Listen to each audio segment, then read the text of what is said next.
यदि हमें ऐसा है याद नहीं होती तो इसका क्या करें, तो ध्यान से सुनना, मैं तुम्हें याद कराऊंगा। अनुच्छेद कैसे याद होते हैं वो मेरे पे छोड़ देना तुम लोग, क्योंकि हमारे संविधान निर्माता जो थे, संविधान सभा जो थी, उन लोगों ने इस चीज का विशेष ध्यान रखा है कि हमारे आने वाली जनरेशन जो है वो अनुच्छेदों को सही तरीके से याद कर सके। वो चीजों का उन्होंने ध्यान रखा है, लेकिन हम लोग आज याद करने में केवल रट्टा मारते हैं, उन चीजों का ध्यान नहीं रखते हैं। हमें उन चीजों को ध्यान में रखते हुए फिर करना है, और साथ साथ हमें अनुच्छेद लेके चलने कि भाई साहब 10 आखर आप हो ना तो ऊंट पर बैठे हुए आदमी को भी गंडगड़ा काट लेता है। हमारे समझने के हिसाब से है बाबू अनुच्छेद कैसे भी आए, चाहे वो छान फाड़ के चाहे टाटी फाड़ के आए। तुम्हारी नजरें जा रही वहां तक भारत, क्या चाइना में भारत है, क्या पाकिस्तान में भारत है, क्या अमेरिका में भारत है? कल कौन अमेरिका वाला आकर के ये बोलेगा मेरा है, पाकिस्तानी बोलेगा मेरा भी है ये देश। और आगे की ओर कार्य करेंगे तो हमने संसद के अंगों में लोकसभा और राज्यसभा को खूब पढ़ा है, बहुत सारी चीजें जान ली हमने इसमें। यदि हमने किसी के बारे में नहीं जाना तो वो है राष्ट्रपति, जो संसद का ही एक अंग है, और वैसे देखा जाए तो बहुत महत्वपूर्ण व्यक्ति है। और बहुत, मैं बता लूं एक बार, रुक दो, अभिन्न कोई अभिन्न अंग नहीं है, अंग है बस। अब क्या है तुम सुनना, मैं बता रहा हूं वो है। हाँ, अब क्या है मैं बता रहा हूं वो सुनना तुम। हाँ, अब मैं बता रहा हूं वो सुनना, नहीं तो मैं ये नहीं बताऊंगा, सोचो। और फिर तुम इन बातों से वंचित रह जाते, क्योंकि मेरे को लगता तुम्हें तो आ रहा है, तो बीच में मत ढोला करो रायता, कंट्रोल करके रखा करो, दबा के रखा करो, कंट्रोल। ऐसे जब भी आए ना मन में बताने के मन में आइए, उस समय कंट्रोल कंट्रोल। हाँ, थामो। अरे थाम रहे, मोए समझ ना आ रहा तू इतना क्यों बोल रहा हो। अरे तो तू ना बोल रहा हो अब की बार, ठीक है? समझ आ रहा हो कि नहीं आ रहा हो? हाँ, तो अब की बार चुप रहे हो। अब सुन देख, मैं आपको राष्ट्रपति की हैसियत बताऊं। हमारे भारत के राजनीतिक तंत्र में या हमारे प्रशासनिक जो हमारा शासन व्यवस्था है उसके अंदर जिस तरह से ब्रह्मांड के अंदर सूर्य है और सूर्य के चारों ओर पृथ्वियां चक्कर लगाती हैं, पूरे चांद तारे सब कुछ सूर्य के चारों ओर चक्कर लगाते हैं, उसके इर्द गिर्द पूरा ब्रह्मांड है, वैसे ही भारतीय पॉलिटी के अंदर राष्ट्रपति का पद है जिसके इर्द गिर्द सारी राज्य व्यवस्था घूमती है। इतना महत्वपूर्ण व्यक्ति है ये। आप इसको पढ़ते हैं तो लगभग बहुत सारी चीजें कवर हो जाती हैं। और भारतीय संविधान के बारे में आपने सुना है। संविधान बोले तो हमारे देश को चलाए जाने वाले नियम, और नियमों की संख्या कितनी? 395। और 395 जो नियम बनाए उनको हमने क्या बोला? अनुच्छेद बोला, अनुच्छेद यानी अंग्रेजी में आर्टिकल। और ये जो आर्टिकल है इनको कितने भागों में बांटा गया? 22 भागों में बांटा गया, 22 पार्ट्स। अब समझ में आ गया अनुच्छेद क्या है? नियम है देश को चलाने के लिए, ये होगा ये होगा, ऐसे करते करते 395 तक सब कुछ लिखा गया। तो वही अनुच्छेद थे हमारे। 395 अनुच्छेदों में यदि सबसे ज्यादा अनुच्छेद किसी से रिलेटेड है, किसी से संबंधित है, तो वो आदमी है राष्ट्रपति, हमारे देश के प्रेसिडेंट, जिनके बारे में सबसे ज्यादा आर्टिकलों का वर्णन मिलता है। अब इतना महत्वपूर्ण आदमी है, सोच लो। तुम जो बोल रहे थे वो नहीं था, ये सब है इसमें जो मैं बता रहा हूं, इसलिए हर बार मेरी सुन लिया करो तुम। और सुनो, जब बात करते हैं अनुच्छेदों की तो ये हमें याद नहीं होती। बहुत तगड़ी महाभारत होती है अनुच्छेदों को याद करना प्रत्येक स्टूडेंट के सामने, और एग्जाम में ये पूछे ही जाते हैं। एक दो तो मिल ही जाता है, पक्का है, और एक एक प्रश्न की लड़ाई होती है वहां पर। तो यदि हमें ऐसा है याद नहीं होती तो इसका क्या करें, तो ध्यान से सुनना, मैं तुम्हें याद कराऊंगा। अनुच्छेद कैसे याद होते हैं वो मेरे पे छोड़ देना तुम लोग, क्योंकि हमारे संविधान निर्माता जो थे, संविधान सभा जो थी, उन लोगों ने इस चीज का विशेष ध्यान रखा है कि हमारे आने वाली जनरेशन जो है वो अनुच्छेदों को सही तरीके से याद कर सके। वो चीजों का उन्होंने ध्यान रखा है, लेकिन हम लोग आज याद करने में केवल रट्टा मारते हैं, उन चीजों का ध्यान नहीं रखते हैं। हमें उन चीजों को ध्यान में रखते हुए फिर करना है, और साथ साथ हमें अनुच्छेद लेके चलने। जैसे हम राष्ट्रपति पढ़ेंगे, राष्ट्रपति कम से कम 10 दिन तक चले, 10 दिन तक हम यदि उन अनुच्छेदों के ऊपर ही बात करते रहे तो कोई चीज हमारे सामने बार बार आती है तो वो वैसे भी याद हो जाती है। तो साथ में लेके चलेंगे अपन। पहला काम तो ये करेंगे, और दूसरा काम क्या करेंगे, हम थोड़ा सा संविधान वालों को समझेंगे, उनका दिमाग जानने की कोशिश करेंगे कि वो क्या चाहते थे। ये भाग जानते हो, भाग क्यों बनाएंगे? 395 अनुच्छेद तो समझ में आ गया भाई, इसलिए बनाएंगे। भाग क्या है? तो भाग अलग से नहीं है, इन्हीं 395 को 22 भागों में बांटा गया है। आप ऐसे मान के चलिए जैसे 395 पेजों की कोई किताब हो और उस किताब को 22 लेसन में डिवाइड किया गया हो। 22 लेसन में कि भाई साहब पहला लेसन आपको मिलेगा पेज नंबर 1 से 4 तक, पहला लेसन मिलेगा। 5वां लेसन आपको मिलेगा पेज नंबर इतने से इतने तक। ऐसे लेसन बोले तो भाग है। अब वो लेसन हमें क्या काम आते हैं? हमें यह काम आते हैं कि जब भी हम वो बुक पढ़े, हमें क्या पढ़ना है। जैसे पॉलिटी किताब पढ़नी है, हमें राष्ट्रपति पढ़ना है, तो हम सीधा ही खोलेंगे उधर लेसन जो डायग्राम बना होता है स्टार्टिंग में, वहां हम देखेंगे इंडेक्स के अंदर कि भाई साहब राष्ट्रपति कौन से लेसन में, अच्छा 5वें लेसन में, कौन से पेज नंबर से, अच्छा 52 पेज नंबर पे है। सीधा 52 पेज निकाल लेंगे कि नहीं?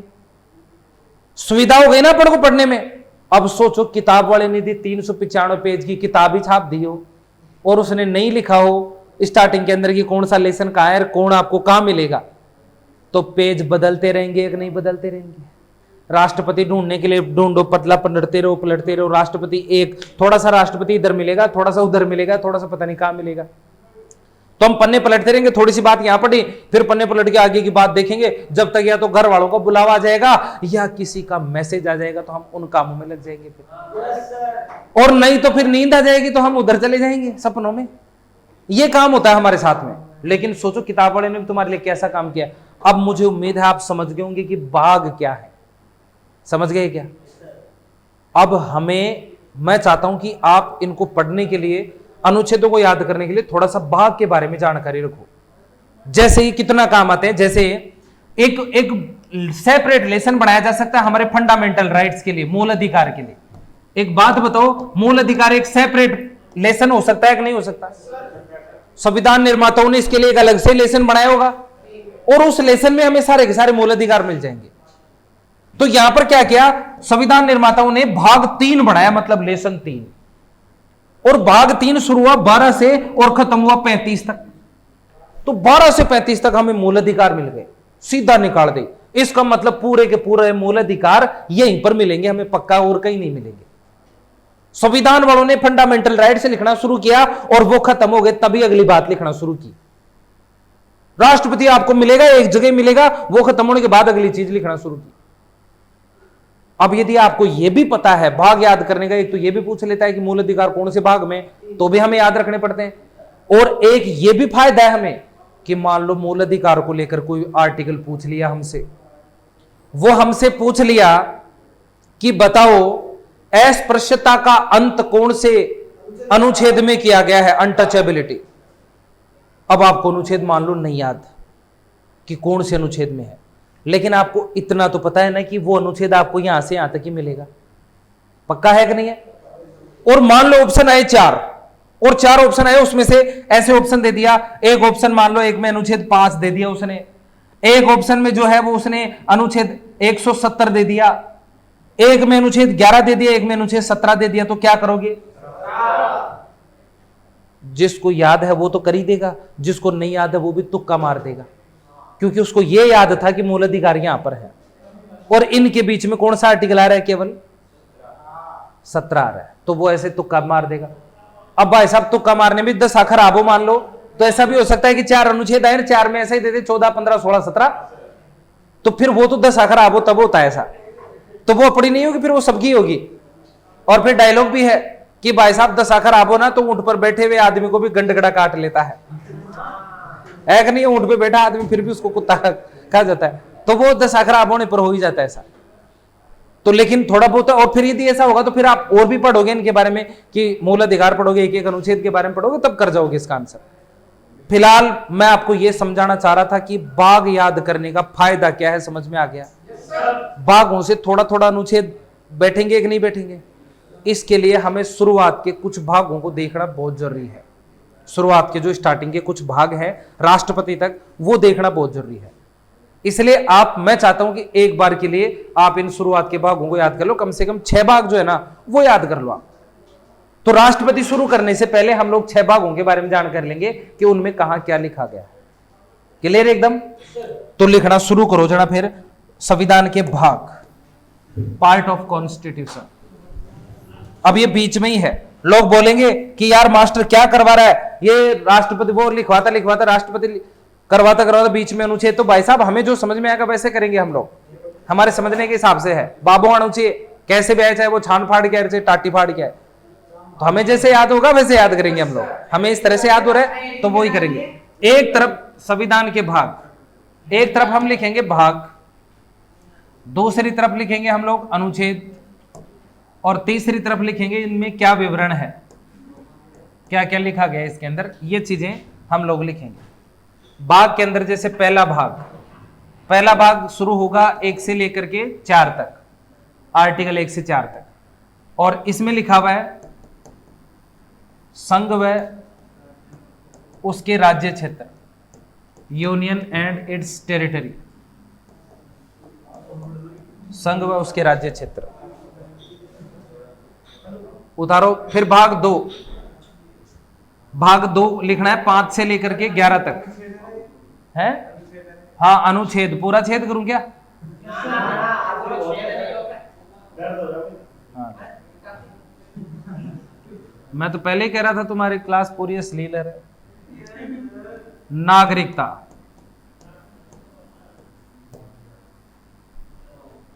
सिटीजनशिप,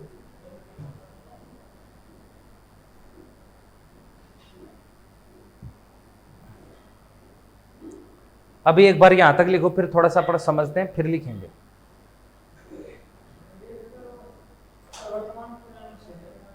वर्तमान में 395 है। 395 से कभी आज तक 396 नंबर का भी नहीं बना है।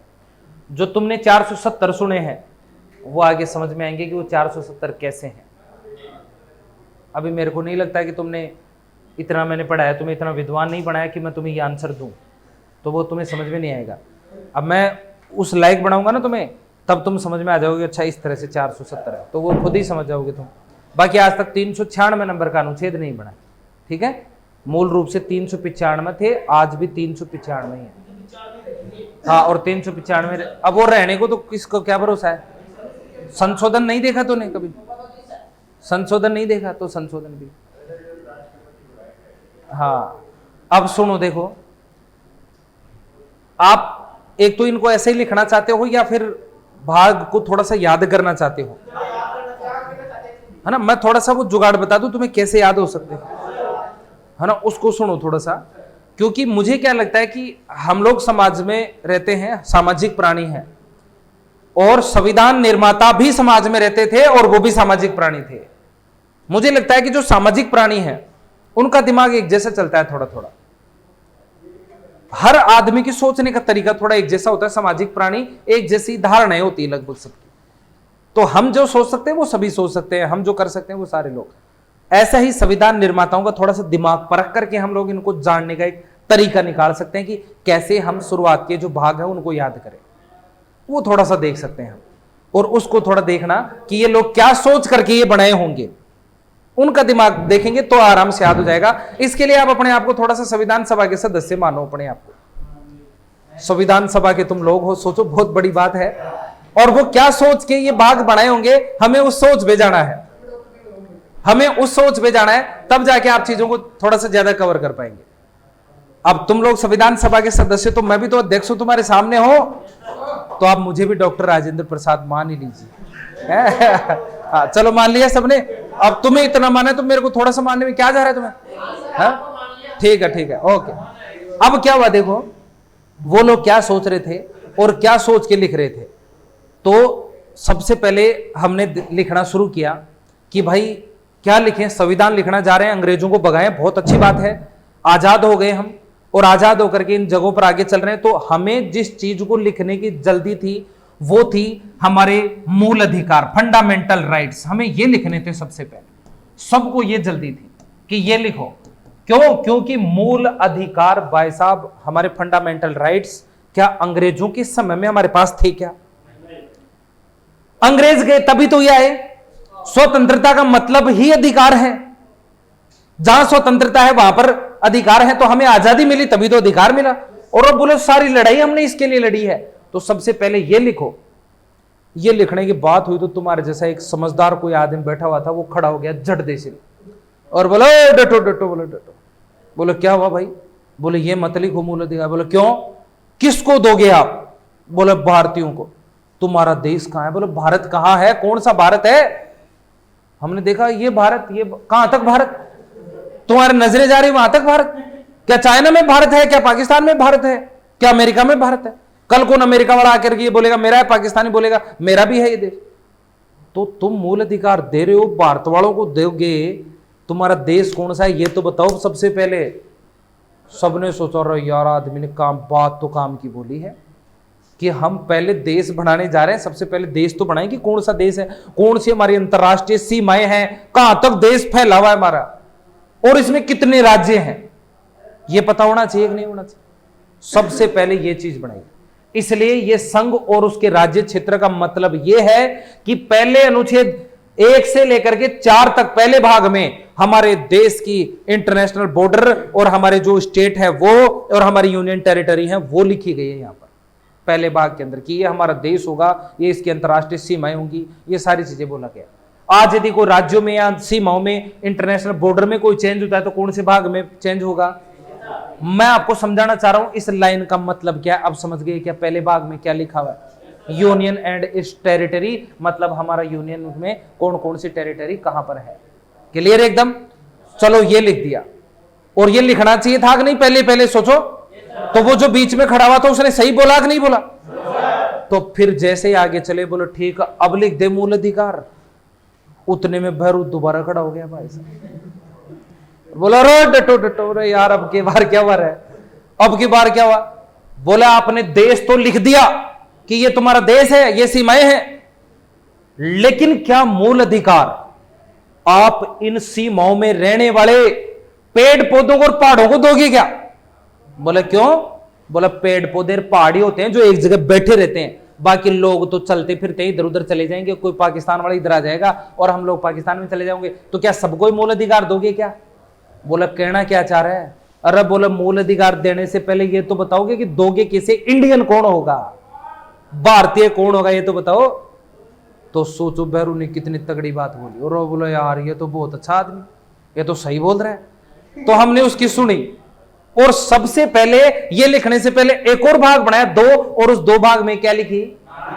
नागरिकता में ये लिखा कि कौन भारतीय है और कौन विदेशी है। विदेशी भारत आ गया तो कब देशी बन जाएगा, देशी दूसरे देश में चल गया तो कब विदेशी बन जाएगा। ये सब यहां लिखा गया है अनुच्छेद 5 से लेकर के और 11। बोलो यार पूरा प्लेटफॉर्म तैयार हो गया, ये रहा देश और ये रहे देश के नागरिक और इन नागरिकों को ये पकड़ो मूल अधिकार। बरू को बोला बोल दे दें क्या? बोले दे दो, तो दे दिए गए। ऐसा करते हुए तीनों लिखे गए, याद हो जाएगा आराम से।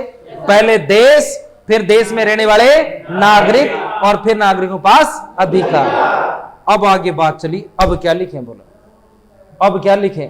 तो इस लिखने को लेकर बात चली तो सबने क्या कहा कि मूल अधिकारों का महत्व तभी है जब इनकी रक्षा होगी, और रक्षा करने के लिए न्यायपालिका होनी चाहिए। न्यायपालिका बोली तो सरकार होनी चाहिए, और गवर्नमेंट तो वैसे भी तो देश चलाएगी।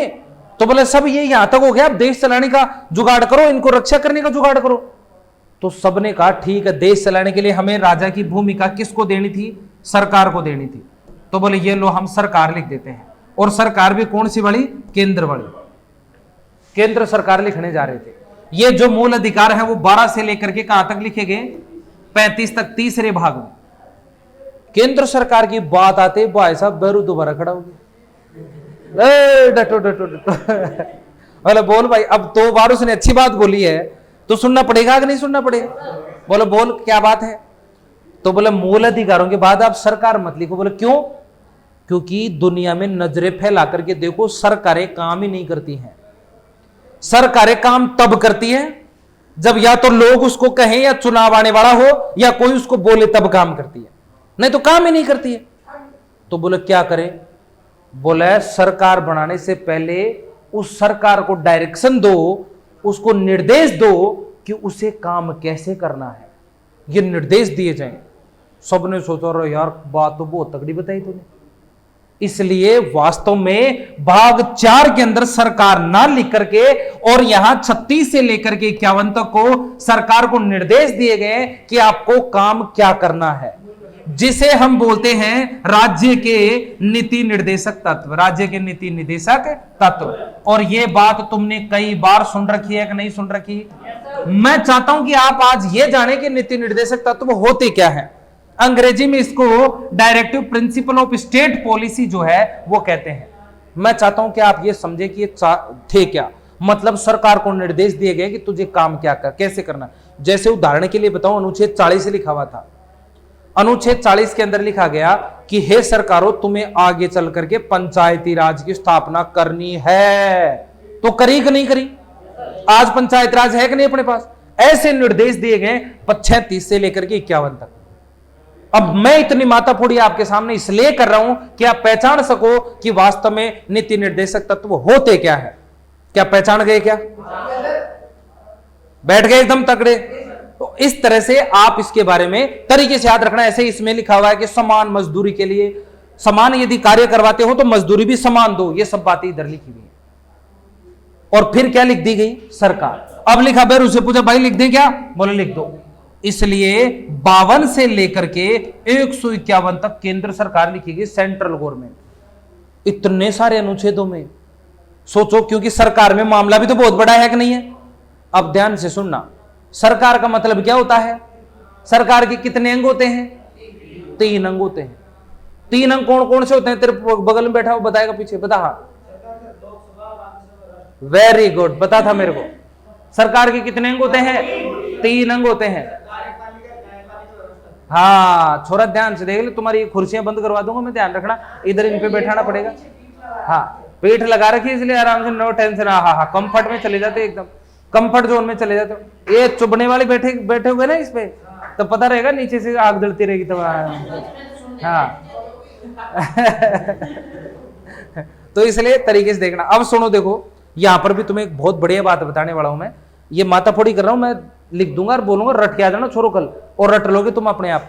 लेकिन ये मैं यदि बता रहा हूं ना, इतना माथाफोड़ी तुम्हारे सामने कर रहा हूं, इसका मतलब ये है कि मैं तुम्हारे दिमाग में छापना चाह रहा हूं उस चीज को, और तुम्हें बताना चाह रहा हूं कि इसके माध्यम से और भी बहुत सारी चीजें जो कहीं ना कहीं हमारे से स्किप हो जाती हैं, इसलिए मैं इस पर ज्यादा फोकस कर रहा हूं। सुनो देखो, सरकार का मतलब क्या होता है? सरकार का मतलब 3 अंग है, 3 अंग इधर ही लिखे गए। यहां पर सबसे पहले हमारी सरकार के अंदर संविधान निर्माताओं ने जिसको लिखा वो क्या थी? कार्यपालिका। सबसे पहले संविधान निर्माताओं ने कार्यपालिका को लिखा, और जब कार्यपालिका खत्म हो गई उसके बाद अगला कुछ लिखना शुरू किया इन्होंने। कार्यपालिका लिखना शुरू की इन्होंने, पता है कौन से अनुच्छेद से? 52 से। 78 आते आते कार्यपालिका फिनिश, खत्म हो गई 78 तक। इसलिए यहां तक कार्यपालिका लिखी गई। इसका मतलब कार्यपालिका में कौन कौन आता है? राष्ट्रपति, प्रधानमंत्री, ये मंत्री लोग। इसका मतलब वो तुम्हें यहां मिलेंगे। और संविधान निर्माता कितने अच्छे थे कि जैसे ही उन्होंने कार्यपालिका को खत्म किया उसके बाद उन्होंने जिस चीज को लिखा वो क्या थी? व्यवस्थापिका। व्यवस्थापिका बोले तो संसद, लेजिस्लेचर, हमारी पार्लियामेंट। इन्होंने संसद को लिखा। संसद शुरू की इन्होंने 79 से, और 1 2 3 आते आते संसद खत्म। पार्लियामेंट के बारे में आप जानते हो, लोकसभा, राज्यसभा, जो भी हमने देखा, संयुक्त बैठक वगैरह जो भी सारी बात हुई, वो सारे अनुच्छेद इधर बात होगी, यहां बात होगी, वो सारे के सारे। और कितने अच्छे थे कि जब संसद खत्म हुई तब उन्होंने क्या लिखा? न्यायपालिका लिखा। तब उन्होंने जुडिशरी को लिखना शुरू किया, 124 से शुरू किया, और 147 आते आते न्यायपालिका खत्म। और फिर जो अनुच्छेद बच गए ना यहां पर, उन अनुच्छेदों के अंदर उन्होंने एक पद लिख दिया सीएजी का, केग का पद, जिसके बारे में हम अलग से देखेंगे, 148 से लेकर के 151 तक। ऐसा करते हुए हमारे यहां केंद्र सरकार खत्म। अब मैंने तुम्हें बताया था ना कि सेंट्रल गवर्नमेंट लिखी जा रही थी, तो उसके पीछे पीछे कौन सी गवर्नमेंट लिखी जा रही थी? राज्य सरकार। क्योंकि टिपम टिपाई चल रही थी कि नहीं चल रही थी भाई? तो इसके पीछे पीछे राज्य सरकार को लिखा गया। कौन से भाग में? और राज्य सरकार में भी देखो कितना अच्छा काम किया गया, वो सुनना। इधर यदि सबसे पहले कार्यपालिका लिखी गई है तो इधर भी सबसे पहले क्या लिखी गई है? राज्य की कार्यपालिका। मतलब राज्य में मुख्यमंत्री और जो मंत्री लोग वो सारे हैं वो यहां मिलेंगे आपको।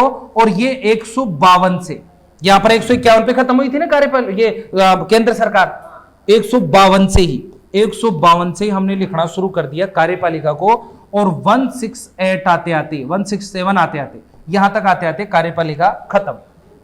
उसके बाद इन्होंने जिस चीज को लिखना शुरू किया, देखो यहां पर भी इन्होंने उसके बाद क्या लिखा है, व्यवस्थापिका को। कितने अच्छे टीप रहे थे, देखो इसके बाद व्यवस्थापिका तो इसके बाद व्यवस्थापिका, और इन्होंने जो लिखी है वो 168 व्यवस्थापिका खत्म। और फिर 213 के बाद इन्होंने क्या लिखा है, न्यायपालिका लिखा है। और न्यायपालिका जो इन्होंने लिखी वो कहां से शुरू की, इन्होंने 214 से, और 237 आते आते न्यायपालिका खत्म। ऐसे करते हुए 152 से लेकर के और 237 तक ये राज्य सरकार एकदम पूरी की पूरी ऐसे कैसे छाप दी। अब जिस बच्चे को ये पता होगा कि ये क्या होती हैं, वो आराम से इनको पहचान पाएगा। हर किसी की बस की बात नहीं है समझना, लेकिन मैं चाहता हूं कि तुम तरीके से इसको देखो, जो ऑनलाइन देखें वो भी इन चीजों को समझें बहुत तरीके से। बहुत शानदार चीज बताइए, मैं चाहता हूं कि आप लोगों को इसी तरह से इन अनुच्छेदों को याद करें कि कहां क्या चीज होती है। बोलो, बैठ गया क्या आराम से? भाग कितने हमारे 6, और अनुच्छेद कितने कवर हो गए, 200। इधर ऐसा कुछ नहीं है, अलग से कुछ नहीं है, सीएजी वगैरह कुछ नहीं है। और 237 395 में से 237 कवर हो गए, आधे से ज्यादा कवर हो गए कि नहीं? 22 भाग में से केवल 6 भाग में। अब सोचो शुरुआत के भागों का महत्व कितना है, बाकी के भागों में कुछ नहीं है। 7 भाग में एक ही अनुच्छेद था 238, वो भी वर्तमान में खाली पड़ा हुआ है।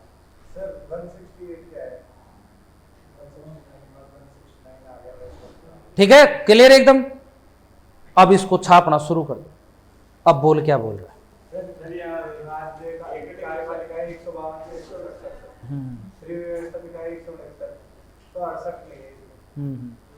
68 नहीं है? कहाँ है 68 फिर? तुम्हें तो किसी का ही नहीं पता, तुम्हें पता है सबके बारे में। 78 में क्या लिखा है? तो मैं बताऊंगा ना वो क्या लिखा है उधर, मैं बताऊंगा उधर। किसमें किसमें नहीं आती?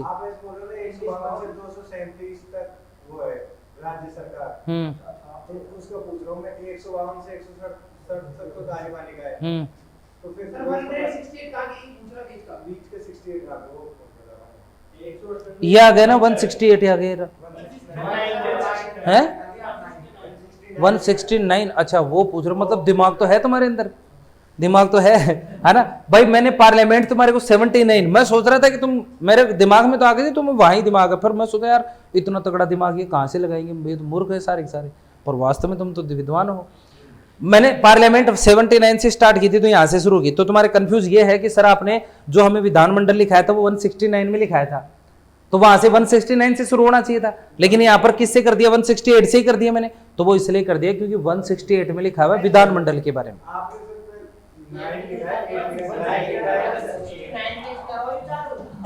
अरे भाई बात सुन, ये 168 ही है ना, 168 ही है। और 168 में विधानमंडल के बारे में बताया गया, वो दो सदनात्मक होगा ऐसा इसमें बताया। ना 68 है। अच्छा, मतलब फिर से तुमने वो नहीं पूछा जो मैं चाहता था। चलो ठीक है, मेरे शब्द वापस ले लेता। विद्वान तो तुम हो ही नहीं, इसका मतलब मैं गलत था है? क्योंकि मैंने वास्तव में जब तुम्हें बताया था ना वो विधानमंडल वो, तो 69 से विधानमंडल बताया था मैंने 69 में। तो मैं सोचा तुम ये पूछ रहे हो सर आपने वहां 69 से बताया था, यहाँ 68 कैसे बता दी? तो मैं सोचा इतना याद रहता है इन बच्चों को। लेकिन देखो, जो शुरू से मेरी क्लास ले रहा है ना, उनको ये चीजें ज्यादा समझ में आ रही होंगी, और जो शुरू से नहीं ले रहा वो अब समझ जाना यहाँ पर कि सरकार ये तीनों को मिलाकर के बनी होती है, केंद्र सरकार और राज्य सरकार भी इन तीनों को मिला के बनी होती है।